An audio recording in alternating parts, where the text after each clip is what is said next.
Barton Bell stepped out of the taxi and gazed up at the facade of the Astral Regency Hotel, a towering relic of old-world grandeur. A sharp wind whipped the edges of his coat as he strode beneath the elaborate archway. The polished marble floors in the lobby gleamed with the reflection of crystal chandeliers overhead, and every detail seemed immaculately arranged, as if curated to inspire hushed awe. Bell had arrived in the city late and chosen the Astral Regency for its reputed luxury. He had no inkling that it was about to become a crucible for unsettling events. The lobby's hush was punctuated only by the echo of footsteps drifting in from corridors. Guests, dressed in impeccable suits and gowns, crossed the marble expanses in silence. A bellhop offered a polite nod as he approached Martin, taking hold of the small suitcase Martin clutched at his side. At the registration desk, he was greeted by a receptionist whose pale features stood out against the deep mahogany of the counter. The clerk's voice was muted, almost conspiratorial. Something about his demeanor, to Martin, hinted at a suppressed urgency, but perhaps Martin was just exhausted from his trip. As he waited for the room key, Martin observed a flurry of movement in the corner of his eye. A hotel maid rushing from the hallway to whisper something to another staff member. They seemed unnerved, exchanging anxious glances. The moment Martin tried to catch the maid's eye, she disappeared through a side door. The receptionist cleared his throat, handed over a gilded room key, and directed Martin to the 6th floor. It felt as though Martin had stepped onto a stage in the middle of someone else's drama, uncertain of what the next act might hold. On entering room 612, Martin immediately noticed the lush furnishings, velvet drapes, thick carpets, and a sumptuous violet armchair. Even so, there was a certain hush that made the space feel unwelcoming, as though a hidden audience were waiting for him to slip up.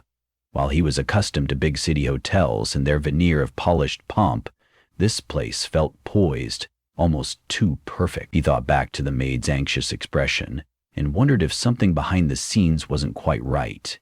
He made a cursory attempt to shake off his unease.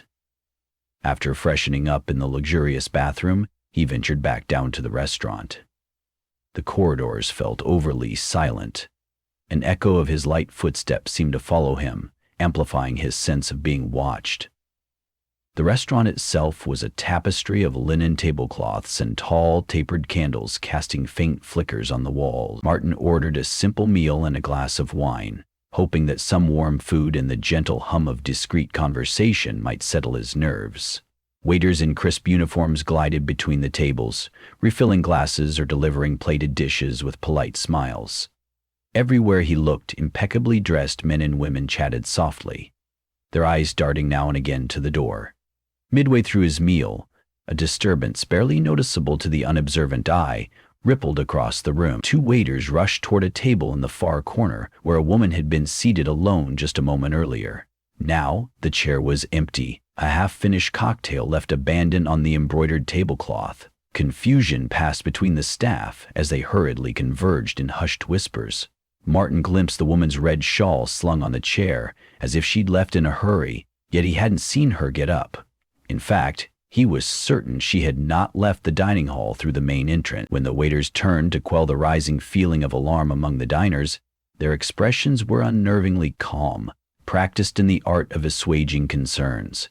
They insisted a health issue had forced the guests to leave abruptly, but Martin could detect a flicker of tension behind their eyes. Lingering among the confused onlookers, he felt an inexplicable pang in his chest. Something was very off. Martin tried to focus on finishing his meal, but kept glancing at that empty chair, the lonely red shawl a silent witness to a growing mystery. Later that evening, Martin returned to the 6th-floor corridor, weighed down by an uneasy sense that the woman's sudden disappearance was more than a one-off incident. The hush in the hallway was absolute, broken only by the electric hum of overhead lighting. Somber paintings lined the walls, their subjects lost in shadow. He arrived at his door to find something strange. A small symbol drawn in black chalk on the wood, a curve intersected by two diagonal lines. It looked almost like a stylized eye, wincing. Startled, Martin glanced around but saw no one. He wiped at the symbol with his sleeve, and it partially smeared but would not fully erase. As he fumbled with his key, the occupant of the next room emerged into the corridor. The man looked pale, eyes darting to the symbol on Martin's door before quickly looking away, as if he wanted to feign ignorance. He hurried down the hallway, keys rattling in his grip. Martin had every intention to ask what the symbol meant, but the man disappeared around the corner before Martin could speak a word. It took some time before Martin could nod off that night. Dreams, or perhaps nightmares, swirled through his mind, a kaleidoscope of strange shapes, silent corridors, and whispered messages. He awoke with a jolt well before the sun rose, drenched in sweat and plagued by a sense of dread he couldn't shake. An unsettling curiosity tugged at him. Who had drawn that symbol on his door, and why? By morning, he decided to look for answers. After breakfast, Martin wandered the hallways, casually striking up conversations with staff and other guests. Most offered polite but unhelpful small talk about tourist attractions or the architectural marvels of the city.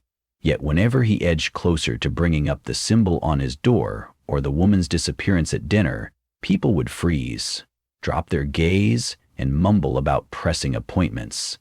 The staff, in particular, were keen to dismiss any suggestion of strange happenings, forcing smiles and calmly redirecting him to the hotel's day spa or lounge. It was an elegant brush-off, but one that only deepened Martin's suspicions. That evening, Martin lingered in the lobby, half-heartedly reading a newspaper. He sipped a bitter espresso, scanning the columns of text while keeping an eye on guests moving in and out. This vantage point offered an opportunity to watch for patterns or any sign of hidden tension. He soon saw an older couple stepping off the elevator, whispering anxiously and glancing over their shoulder. Behind them was a middle-aged man tapping impatiently on his phone, oblivious to all else. Nothing looked overtly sinister.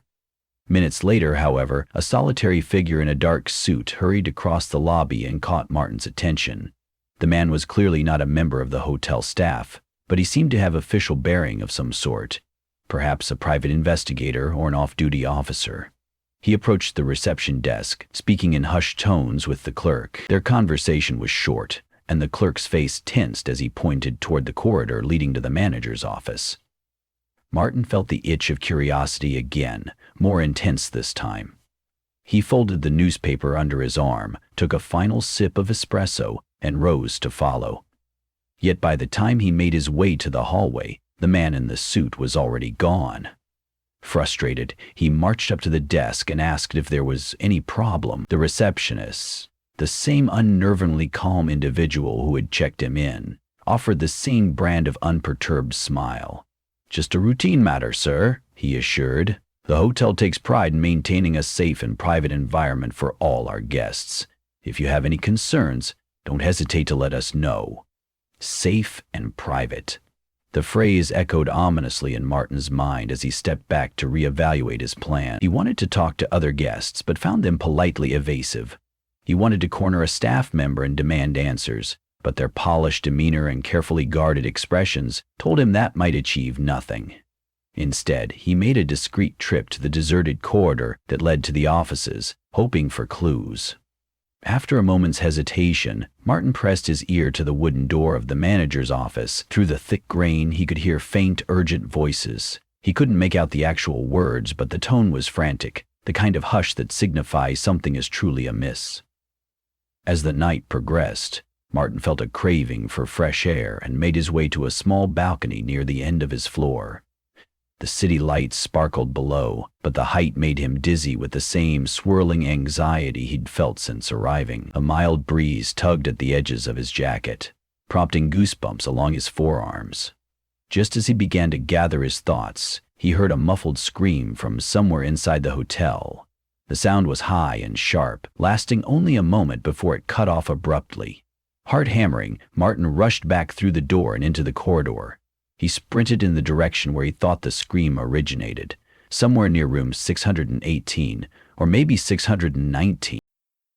When he arrived, he found the hallway empty. Carefully, he pressed his ear against each door as he inched forward. Adrenaline spiked his senses, and he was too tense to notice at first the new symbol adorning the door of room 620. It was the same shape he had seen on his own door, only drawn in red ink. more elaborate, with additional slashes branching from the corner like jagged teeth. Anxiety coiled in his stomach. He tested the handle. It was locked. He moved to knock softly, then decided against it, his mind conjuring images of whatever might swing the door open on the other side. That was when he saw the black sandals strewn in front of the door, as though kicked off by someone in a hurry. No one answered when he gently tapped the wood. Silence pressed in from all sides, intensifying the eerie grip the hotel seemed to possess. Eventually, Martin stepped away, feeling an invisible pulse of malice coursing through the corridor. He made a snap decision to contact the authorities. Yet when he picked up the house phone at the end of the hallway, the line was dead.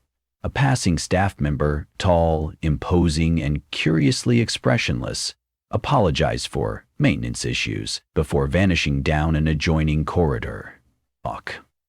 Determined not to stay in the dark any longer, Martin slipped a small notebook into his pocket and resolved to record everything he witnessed. Perhaps collecting evidence would not only keep him focused, but also prove he wasn't the only one seeing these bizarre signs. The next morning, he discreetly questioned the bellhop who had carried his luggage on arrival. The young man, Jonah, seemed a bit more approachable than the rest of the staff, and hesitated only a moment before admitting that yes, a few guests had disappeared under unusual circumstances in recent weeks.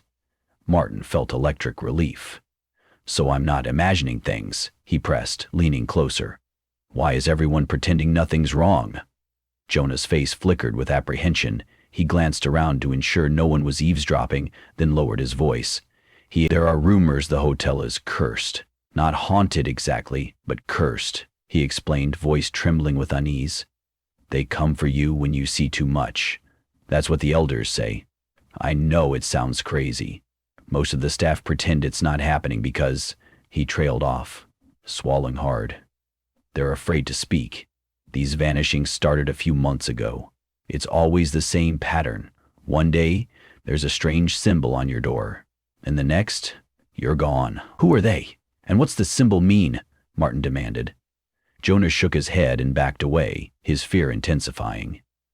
"Ask the manager, or better yet, don't. Be careful, sir, you might be next." That afternoon, Martin tried to reach out for help from outside the hotel. He strode out the grand front doors, found a payphone along the street, and tried calling the police. At first, the line rang without answer, then the connection crackled, and he was transferred to a confused-sounding operator who claimed she couldn't hear him properly. He tried his cell phone next, but the call dropped repeatedly. Desperate, Martin flagged down a patrol officer who was strolling the block.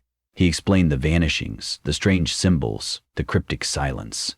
The officer, though polite, looked skeptical, as though Martin might be telling a tale to amuse himself. The final straw was the bemused shrug the officer gave before his polite departure. "I'll take note, but the Astral Regency is an upscale place. Are you sure there's trouble?" Frustrated and alone in his suspicions, Martin headed back to the lobby. Staff moved about in carefully synchronized patterns, exchanging pleasantries with a smattering of guests. Everyone's expressions were forced, as if the entire hotel was playing a single theatrical role meant to project normalcy. That's when Martin spotted a woman crossing from the elevator to the lounge, her face twisted with concern. She clutched a notepad to her chest, and Martin sensed a shared urgency in her eyes. Approaching carefully, he introduced himself. She hesitated a moment, then identified herself as Selena, a freelance reporter covering a story on the Astral Regency's rumored phenomena. "People keep disappearing," she said softly, confirming Martin's worst fears. "I'm trying to figure out what's going on, why the hotel management hushes it up." She showed him a quick sketch from her notepad, the same symbol that had marked his door. "Each missing guest had that marking on their door," Selena explained, smoothing out a trembling hand. "I've been here a week, gathering stories. It seems every time someone gets close to figuring something out, they vanish. Their rooms are emptied overnight." Martin's pulse pounded in his ears. "I've seen it more than once. We need to get out of here," he urged, hand already moving to grab Selena's. "But the police, nobody believes me. Or if they do, they're brushing me off." She nodded, lips thinned in grim acknowledgement. They'll ignore it until it's too late. Selina suggested they investigate the rarely used wings of the hotel, where some of the storerooms and staff quarters were located. Rumor had it the vanishings first began near the older isolated suites. Together, they ventured into an area behind the grand ballroom where the lights were perpetually low. The corridor narrowed, and the lavish paintings were replaced by cracked molding and scuffed floors.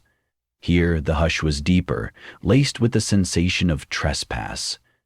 They found a locked wooden door bearing a plaque that read, "Maintenance." Selina gently tried the knob, which gave way with a click. The room beyond was dim, illuminated only by flickering overhead fluorescence. Stacked boxes and rows of cleaning supplies lined the walls. It smelled stale, like dust and old paper. In the far corner, Martin spotted a standalone cabinet that looked out of place. He tried its handle but found it locked. Selina rummaged through drawers until she found a small set of keys. Miraculously, one fit. The cabinet door creaked open, revealing files and photographs stuffed haphazardly onto shelves. A jolt of horror coursed through them both. Each folder bore a name scrawled across the top. Tucked inside were receipts, personal information, even passport copies. Some had pictures of guests, the same guests who had apparently vanished. Their images stared back like ghosts captured on glossy paper, smiling for the camera. Unaware of their impending fate, "This is insane," Selina whispered. "How does the hotel have these records? Why keep them hidden here?" Martin flipped through a file whose cover read Gregory P. Room 418. Inside, sealed in a plastic sleeve, was a small slip of parchment marked with the ominous symbol, the curved line with diagonal slashes. Suddenly, a set of footsteps in the hallway made them freeze. They heard voices approaching. Two men spoke in hushed tones. A manager, perhaps, and somebody else. Martin and Selina exchanged terrified looks, quietly pushing the cabinet door shut and darting behind a row of boxes. The footsteps paused at the door to the maintenance room. A rattle of keys. The handle turned, but the door remained locked from the inside. After a moment's hesitation, the footsteps receded.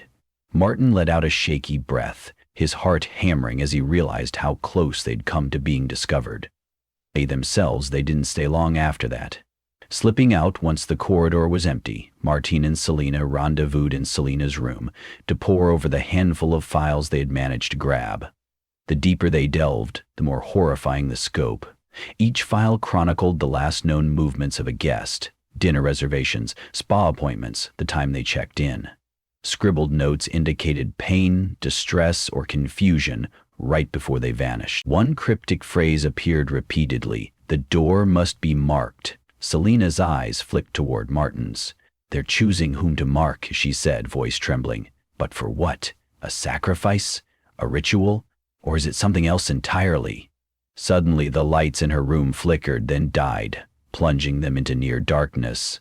Outside, thunder rolled. They could hear the wind howling through the narrow gap in the window sash. Martin fumbled for his phone's flashlight, illuminating the worried lines on Selina's face. A moment later, a subtle tapping came from the hallway and the faint scratching of something being drawn. Martin's blood ran cold. Exchanging a frantic glance, they inched toward the door and peered through the peephole. A robed figure stooped low, marking Selina's door with the dreaded symbol. The figure's hood obscured its face, and with each careful stroke of chalk, it paused, as if in silent meditation. Martin's legs felt numb with fear. For a second, he considered throwing open the door and confronting the figure, but Selina grabbed his arm, shaking her head with wide eyes. They watched as the figure rose, glided down the corridor, and vanished into a side passage. Selina backed away, clearly shaken. "We have to leave right now," she whispered. Grabbing their most essential belongings, they eased out of the room. Together, they crept along the corridor, hearts drumming as they passed the newly chalked symbol. The sense of being hunted gnawed at them, primal and all-consuming. As they turned a corner, a sudden scraping sound froze them in place. From an adjacent hallway stepped a tall man in a finely tailored suit. The manager. He was flanked by two staff members, each wearing blank expressions. "It's too late," the manager intoned softly. "You've gone too far in your investigations. We cannot let you leave." Martin tried to edge backwards, but found a second group of staff silently blocking the way they'd come. A pressing tension hummed in the air, heavy as a storm about to break. Selena's breath caught as multiple staff members advanced, forming a ring around her and Martin. Their eyes were curiously void, as if their individual wills had been drained away, leaving only a collective purpose. Martin desperately considered his options for escape, but the close corridor offered no easy route. "We're not prisoners," Martin said, trying to steady his voice. "You have no right." "Our purpose is beyond rights and beyond law," the manager replied, words laced with unnerving calm. "It safeguards the astral regency. We continue an ancient arrangement. For each sacrifice, the hotel thrives." He gave a subtle nod, and the staff members surrounded Martin and Selena, forcing them down the hallway. They tried to resist, but the staff's grip was cold and unyielding. Doors with the cryptic symbols loomed on either side, silent reminders of those who had gone missing before them. Selena cried out, struggling to pull her arm free. Martin managed a jolt of resistance, staggering away from the manager's outstretched hand. In that split second of partial freedom, Martin spotted a narrow side passage he hadn't noticed before, likely an old service route. He lunged, dragging Selena behind him. Their captors momentarily lost their grip, and the two of them bolted down the passage, hearts pounding, muscles protesting. They twisted through a labyrinth of backstage corridors, battered walls, air and flickering lights. The stench of mildew and stale air pressed in. Footsteps thundered behind them. Adrenaline spurred them onward until they burst into the grand ballroom, a cavernous space awash in faint golden glow from wall sconces. Rows of empty tables sat beneath a vaulted ceiling. Their footfalls echoed widely. They sprinted across the polished floor, desperate to find a way out. The staff pursuers streamed in from multiple doors, cutting off potential exits. Selena's gaze darted around, landing on a tall set of double doors that presumably led to the main corridor. Martin pivoted in that direction, only to see more staff filling the space. The manager stepped forward, holding up a hand. "Stop this," he hissed. "Don't force our hand. We cannot let you ruin. Each guest we lose is a small price for the hotel's power, its prosperity." Martin swallowed against the dryness in his throat, mind racing for a plan. Fighting them all was hopeless. Selena's hand slipped into his, trembling. He spotted a smaller door near the stage, an emergency exit sign faintly lit above it. Without a word, the two charged. The staff gave chase, but Martin and Selena reached the heavy metal door first. Pushing against it with all their might, they stumbled out into a back alley. Rain hammered down from the night sky, soaking them as they staggered forward. Behind them, the door slammed shut, and a deafening clang signaled that the staff inside had locked it to pursue them another way. Selena gasped, her eyes wild, scanning the narrow street. They spotted the neon glow of a nearby diner. With hearts hammering, they ran toward it, the prospect of human company now a lifeline. Streetlights flickered overhead, painting the wet pavement with surreal reflections. Once inside the diner, they collapsed into a booth, drawing shocked glances from late-night patrons. They were drenched, breathing hard. Selena hurriedly explained that they needed to call the police. This time, the phone at the diner's counter worked. Within minutes, 2 officers arrived. Martin and Selena reeled off the entire story, from the vanishings to the cryptic symbols, to their narrow escape. The officers exchanged cautious looks, aware of how outlandish it all sounded, but at last they agreed to check the hotel. They escorted Martin and Selena back to the Astral Regency. By then, the steady downpour had given way to a gentle drizzle. The city lights cast a somber glow on the hotel's ornate exterior, its windows reflecting moody shapes of shadows. When they arrived, the manager greeted them at the door with impeccable calm. He wore a professional mask of concern. "Officers," he said, voice smoothly measured, "we are always ready to cooperate with the authorities. We've had no sign of these alleged disturbances." The officers, unconvinced, proceeded to investigate. Selena and Martin guided them through corridors where, just an hour ago, their ordeal had played out. Each symbol, they recalled, was gone. No trace of black or red chalk remained. Every door that had borne the cryptic markings was now clean, as though wiped meticulously. The rooms that had been locked were unsealed. The staff demonstrated nothing but polite confusion when questioned. One officer searched the maintenance room, but it was empty, stripped of the cabinet and its incriminating files. The staleness remained, but evidence didn't. Selina pleaded with them to believe her. Martin insisted the vanishings were real. Yet each corridor and room told a different story, one of spotless normalcy. Finally, the officers apologized. With no evidence, there was nothing to be done. They left, leaving Martin and Selina to stand in the silent lobby, uncertain and terrified. The manager offered a sympathetic expression, though his eyes glinted with cold satisfaction. Before the sun rose, Martin and Selina quietly checked out of the Astral Regency. They didn't trust the locked doors of another night's stay, not after witnessing the staff's collective duplicity.